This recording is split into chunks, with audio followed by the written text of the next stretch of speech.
continuing our series on to digital marketing, wherein we'll be talking about the digital payments.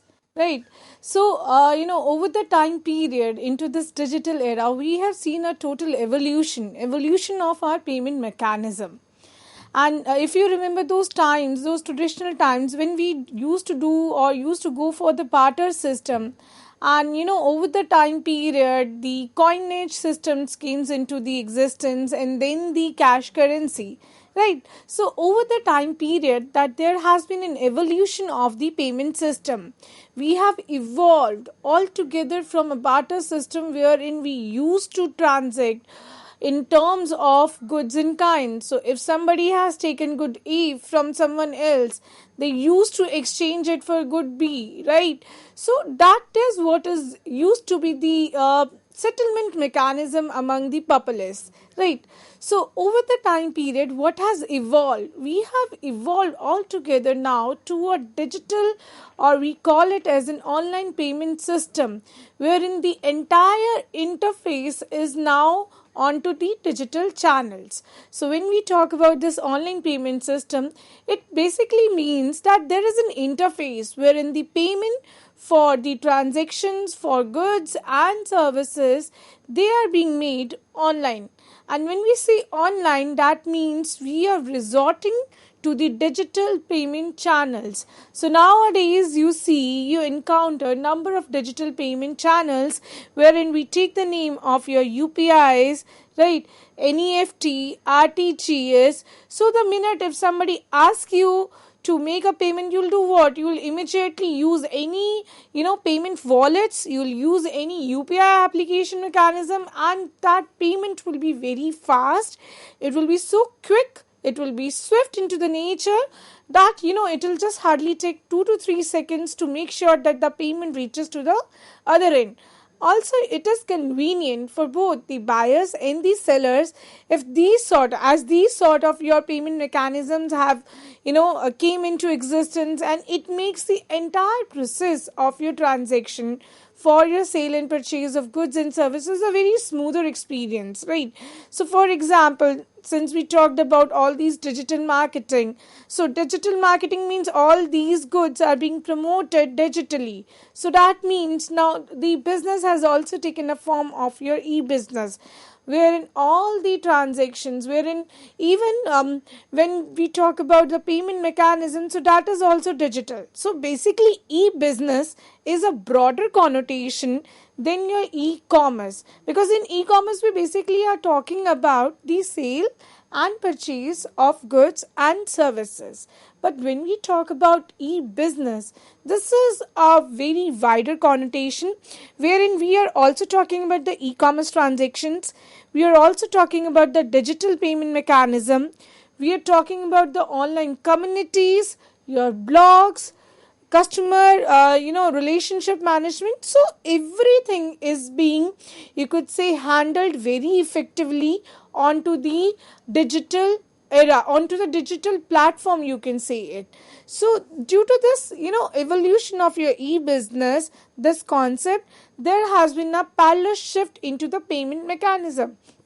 Now each and every seller or buyer, they prefer a mechanism which is very smooth, which is very fast, that will just take 2 to 3 seconds to get it processed, to get it reflected into the accounts. So that is how the digital payment system is in power.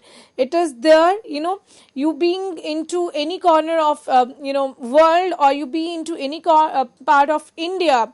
So India is definitely, it's revolutionized the payment mechanism. And when we are talking about a revolution into payment mechanism, that means the entire process for the payments we are paying off, right? It has been purely done through the electronic platforms. We are no longer relying on to the traditional channels. We are no longer heavily relied on to the negotiable instruments. Rather, we have, very smoothly, we have transitioned to the online channels, right? So that is why we say that yes, digital payments, they have revolutionized, they have evolved over the time period. And it is a one segment, you could say sub-segment of your e-business model. So that is why it becomes very crucial, it becomes significant to discuss upon that what are these online payment systems and what are different types of your online payment systems, whether they are prepaid, whether they are postpaid. So we'll be talking about each and every payment system, right? But first let's just little discuss about the the why they're being such significance, what is the scenario in India and in the world, right? So as I was talking about the e-business models, wherein digital payment solution is one part of the same. That is how it makes it an entire digital interface, and it makes it entire, and altogether a digital ecosystem, wherein everything which the buyer and sellers they are interacting, or whatever sort of goods and services are required to make that experience and a memorable one and a good one. So all those things are being channelized through the digital channels or the digital mechanism. So whether we talk about e-commerce, so you take the example of any platforms or the aggregators where a simple transaction of sale and purchase happens. So what happens out is, in case of aggregators, the seller, he will do what? He will do the listing of all those products that are available under one such category. For example, if I say groceries, and within groceries, if I say biscuits, so you will see there are n number of brands which are listed onto this aggregators platform, right? You see a number of aggregator platforms nowadays, they are very, very common. So whatever we require, we simply just onto a click, we just buy the stuff, right? So taking this reference of the this grocery, wherein biscuit is a sub category, so you would see n number of brands being listed onto the same. Now you will do what is, you will see that okay, these are the various biscuits that are available under the brand. Now I have to do what is, I have to select the one according to my preference. Let's suppose I'm a person who avoids biscuits who are having more of your, let's say, sugar component, or more of your GI glycemic index. So I'll be looking for a biscuit which is not having all these things. So accordingly I'll see on to, and I'll also see into that what are the various reviews which are received onto those brands. So nowadays customer has those mechanisms, they have those power, wherein they can look into that what are the reviews or the feedback that have been given by the other consumers, right? And accordingly they can make a choice of their own. And once that reviews have been seen, once you've put out all those filters, so you choose onto the product that you want to buy, right? Now once you decided that you want to buy that product, you'll do what is, you'll add the product into the cart, right? And after you add the product into the cart, maybe you want to apply some coupons or some vouchers for the same, right? So after applying those coupons or the vouchers for the same, now you have to proceed further for making the payment. Now comes this entire topic, that is your digital payment system or the payment mechanisms. So now when you move to next portion, next segment, wherein you have to pay for the product, you will simply see that you have n number of options to pay from. You can choose for cash on delivery, you can choose for UPI, you can choose for wallets, you can choose for the brand, the very aggregators wallet mechanisms that they have their in-house payment mechanisms. You can use for a credit card, debit card, you can use for net banking, right? Maybe some cards, right? Some smart cards being applicable for the same. So you see that now you have plethora of channels through which the payment for the goods can be made, right? So this is what we call that now the payment system has evolved so much that you need not to depend on to one payment channel. If you don't want to go for the cash on delivery, you have a easy option of paying through UPIs, you have an easy option to pay through the wallets, you have easy option to pay through, let's suppose, net banking, debit card, credit cards, anything you want to go for. So that's That's enough space for both buyers and the sellers to process a transaction, to make sure that the transaction is completed in a very smoothing, and smooth manner, efficient manner. And nowadays customers, they prefer more of your these electronic mechanisms as your UPI, as your wallets, because it's very fast. Who will take the that much pain of indulging your, let's suppose, 4 to 5 minutes of putting in the credentials of your debit card or the credit card, right? They find it very easier because all those apps are interconnected.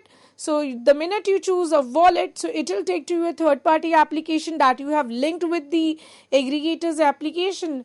And within a click, with a click of the not even a click nowadays, with a touch, you can immediately just process the payment, right?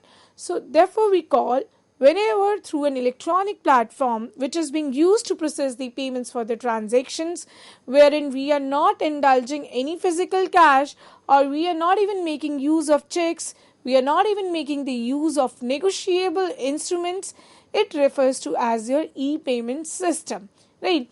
And you have been witnessing the same, that since 2016, right, there has been a upsurge into the digital payments. There has been a major shift into the digital payments. Now more and more consumers are moving towards these digital payment methods, right? So during the COVID also, there has been a sharp jump into the digital payment, this settlement system. More and more consumers preferred using these wallets, using these UPI applications, and they want to, as much as possible, avoid touching the physical cash. So, COVID has also been that one situation that has given it a leverage to, shift to altogether a different, pillar.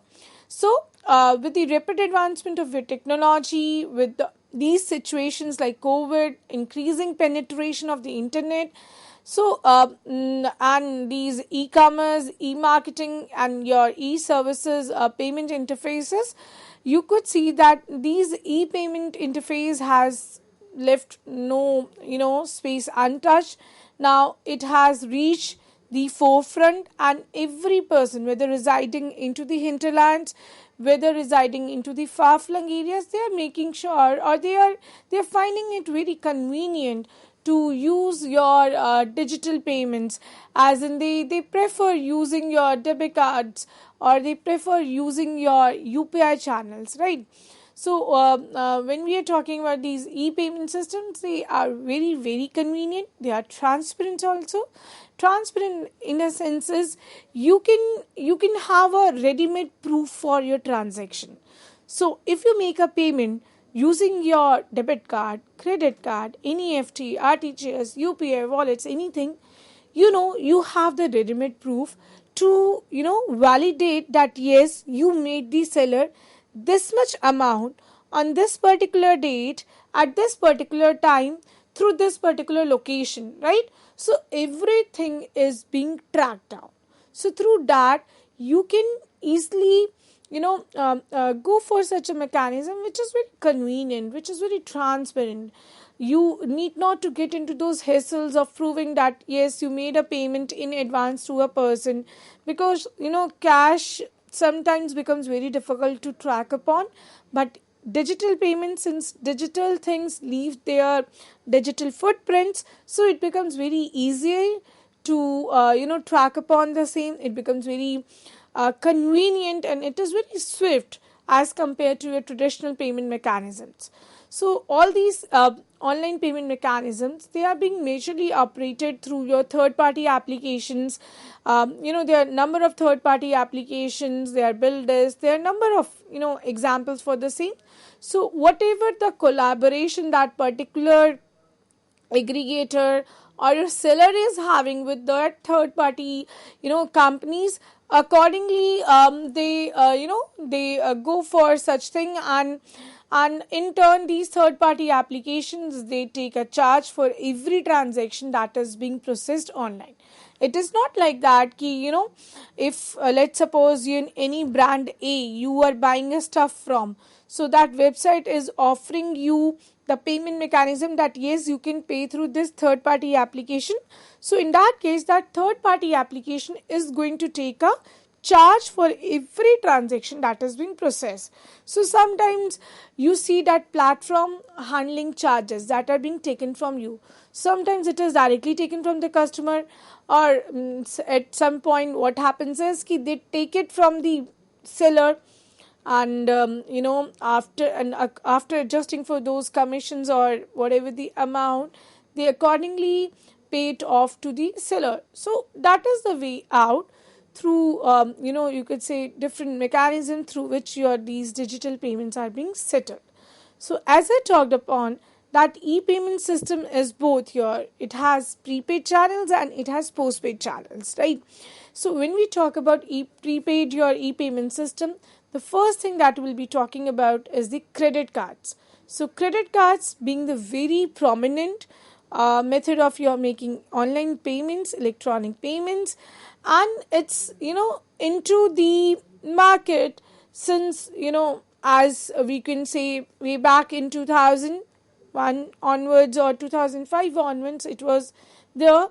And if we specifically talk about the Indian case, then 2000 8, 9 or 10 was the time period when it came into much more practice, and people were using a lot of credit cards to settle off a payment.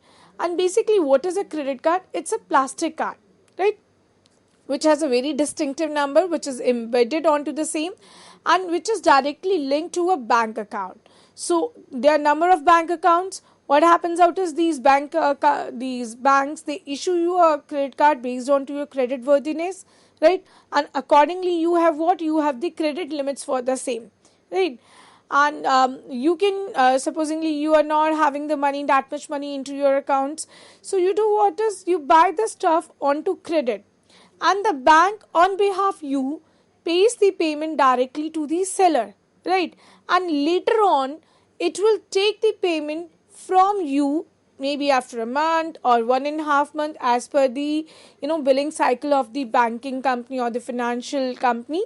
So you would see here the major thing is that that credit cards here, the payment that the customer needs to pay is after a particular time period. He or she is not supposed to make the payment immediately, because that is not a debit card, because in case of your debit card, the debit is directly made from your linked bank account, right? And the minute you make a payment, the amount will directly onto the very same minute it will get deducted from your savings account or current account, whatever you are operationalizing, right? But in case of your credit cards, the bank pays on behalf of you, or the financial institution, they pays on behalf of you to the third company, and later on they get it get it recovered from the customer along with certain fee and the charges that is applicable, right? So these are being you could see there are number of companies which are handling or operating these credit cards. So there are many. Earlier there used to be Visa, Mastercards. Now we have Rupee cards, right? Giving a tough call to the these various other companies. So whenever a payment is being processed, so instead of the company, what happens out in case of credit card? It is the bank that directly makes the payment on behalf of the customer to the seller, and after a certain time period has elapsed, right, so the customer is obliged that he is supposed to make the payment to the issuing bank, and if he or she fails to do so, then what will happen?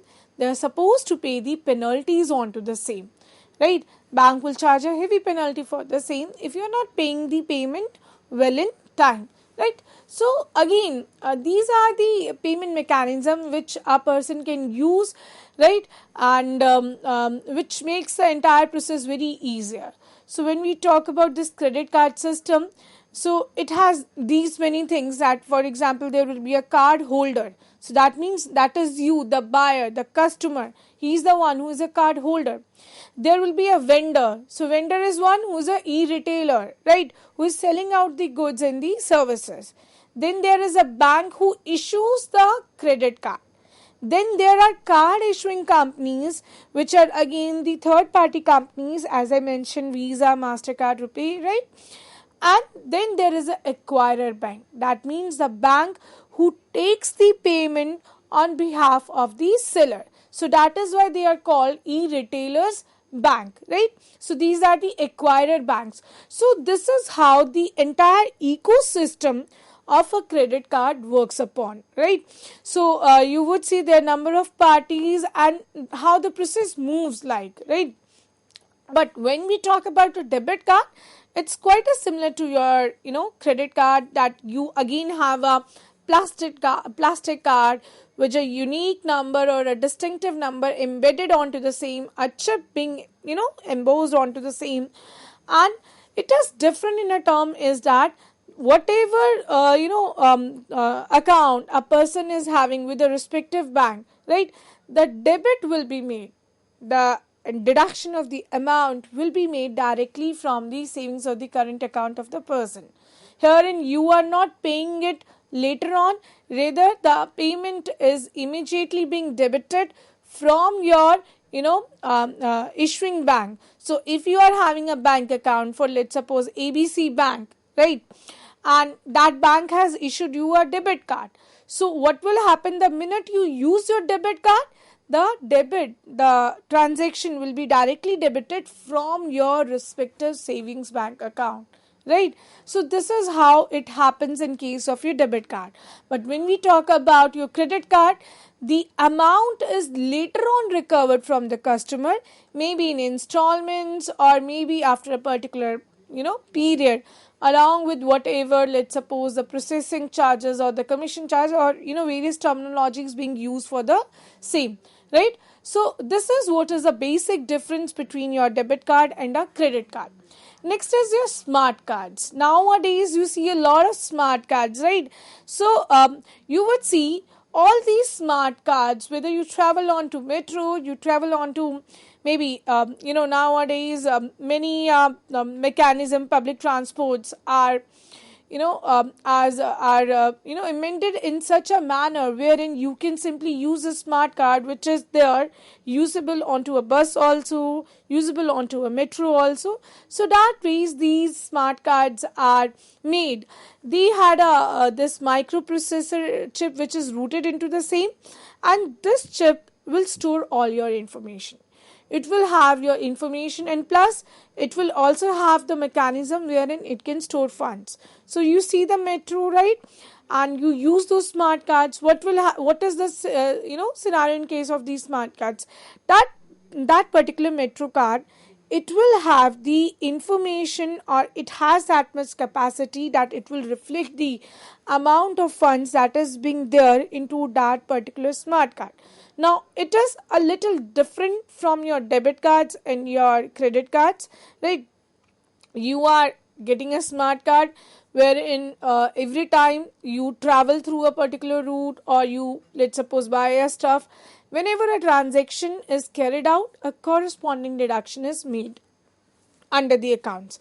Now when we are saying made under the accounts, nowadays these smart cards are much more powerful. Now you see a debit card which is not just a debit card, which is also a smart card. So nowadays you would see that you can easily use your debit cards while paying for any metro, right? So you simply have to do what is make it touch with that system, and it will make a deduction directly into your debit those accounts. So nowadays these smart cards are much powerful. They have the information which is stored inside them, and all these smart cards, they have a pin, and nowadays you would see that they go for a very onto a tap, a deduction will be made from your account without even requiring a pin, because for a debit card you actually require a pin. but up to a certain amount, let's suppose a very small amount of, let's say, 1000 or 2000. Nowadays it has made so easier that you simply, do what is touch the card with the machine, and it will be, very fast, very cost effective, that immediately the transaction will be processed. So there are number of companies which issue these smart cards, right? Now we have debit cards, as I said, that which are, very smart, and they are being powered by rupee cards, visa cards, mastercards. So number of benefits are there when it comes to smart cards, because they are very portable, and the main point is that they can store a lot of information which cannot be replicated easily, right?